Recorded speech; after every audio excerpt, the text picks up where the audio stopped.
Hello and welcome back to the Dreamery. If you're new here, my name's Sunny. Today we're going to be taking a first look at CraftCraft, a charming fantasy crafting management sim that's currently in demo. I'll be sharing with you my first impressions, covering everything from character creation to the crafting mechanics, along with some chaotic moments along the way. So get comfy and let's get into it.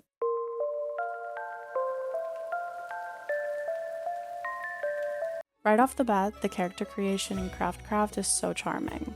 It immediately immersed me into the fantasy setting with its whimsical options. You can be a half-elf, a cat person, or an insectoid. I went with a moth person for my character because I can't resist an opportunity to become a cryptid. I love the creative choices here, and I hope there'll be even more fantasy races to choose from in the future. Imagine a fae-inspired character, a mushroom person, or even some sort of aquatic creature. There's so much potential to expand on the lore, and I'm here for it. Hopefully we'll get to see some new additions in future updates. The art style has a comforting, almost nostalgic quality that I can't quite put my finger on, but it definitely feels familiar in a way that takes me back. The environments are beautifully illustrated, with lots of little details that make the world feel lived in. The sound design really adds to the atmosphere too. Between the sound effects and the soundtrack, it feels like I stepped right into a classic fantasy world straight out of a D&D campaign. One thing I didn't expect but totally loved is that CraftCraft is fully voice acted. It really brings the characters to life, and I enjoyed the little interactions I had with them. I have been scrimping and saving for a blade for quite some time, and I believe I am finally ready to commission one. Each one has their quirks, and you really get a sense of who they are from just a short interaction. There was this one particular character who was not impressed with my crafting skills. More on that later. But overall, these interactions make the world feel dynamic and alive, which is great for a management game like this one. On to the main event, the crafting. It's a fun mix of management, point and click, and rhythm mechanics. You have to gather materials, use different tools, and complete the crafting steps to create items. I'll be real with you, it took me a hot minute to figure it out. I wish the tutorial had given me a bit more guidance, especially when it came to the crafting process.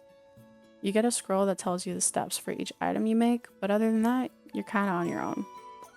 You kinda get tossed into it, which could be overwhelming if you're new to these types of games. But once I figured it out, I found the process really satisfying. There's this rhythm game element when you hammer the steel, and I really feel the need to mention that this is not representative of my rhythm gaming skills. I was tasked with crafting a trash crown. To make the crown, I first had to gather some materials, and where better to find trash than in the back alley. I really enjoy that the different areas on the map give you different objects to work with. It makes me intrigued to see what the other parts of town have to offer. Also, a big plus in my book is that the things you collect stay on your work table after you've completed a commission. So if you don't use them all, you can always keep them for a future project. Or you can hoard them as much as you want. And as a player type, I'm a hoarder. And here's where I had my little moment of chaos. I was almost done assembling my crown, and then I realized there was a screwdriver that I still didn't know how to use. So I tried it, and I ended up taking apart my crown. After that, I tried my best to put it back together, but yeah, as you can see, it was never the same again. I thought my trash goblin instincts could save me. Apparently not so much. But hey, at least she was polite about it. Kinda.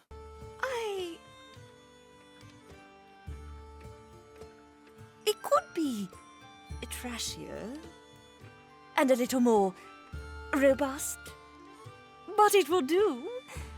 At least there's a story behind it that I can recount at the next gala.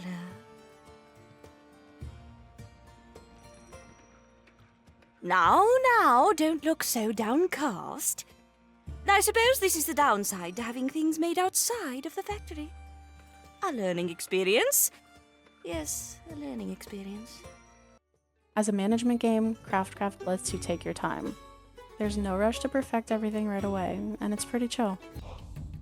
For the most part. You can go around hoarding random items for your next crafting project, or spend time tweaking your creations until they're just right. Also, don't forget to pet your trusty little friend. They're also hard at work, snoozing on top of your work table. Overall, there's something really nostalgic here that reminds me of old school point and click games. The cranking gears, the glue, and the hammering sounds all create a very tactile feel. And speaking of sounds, the sound design deserves a special mention. It really helps sell the fantasy setting. Each area has its own unique atmosphere, and the sound effects are incredibly satisfying. Whether it's the thud of a hammer or the clink of gears, everything feels immersive. I could honestly see myself spending hours just tinkering away in the workshop. So far, I'm really impressed with what the developers have done here. They created a cohesive and whimsical world that I'm genuinely excited to explore more of. Sure, I would have liked a little bit more guidance in the tutorial, but the game's charm more than makes up for it. And I'm crossing my fingers for a few more character options in the future. All in all, CraftCraft has made a pretty solid first impression as a charming and cozy gaming experience.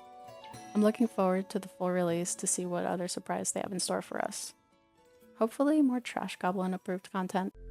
Thanks for joining me on this first look at CraftCraft. If you enjoyed the video, don't forget to like and subscribe for more cozy game content. Have you tried out the demo yet? Let me know in the comments. If you'd like to see more CraftCraft content in the future, or if you have other cozy games you want me to check out, let me know. Stay cozy, and I'll see you in the next one.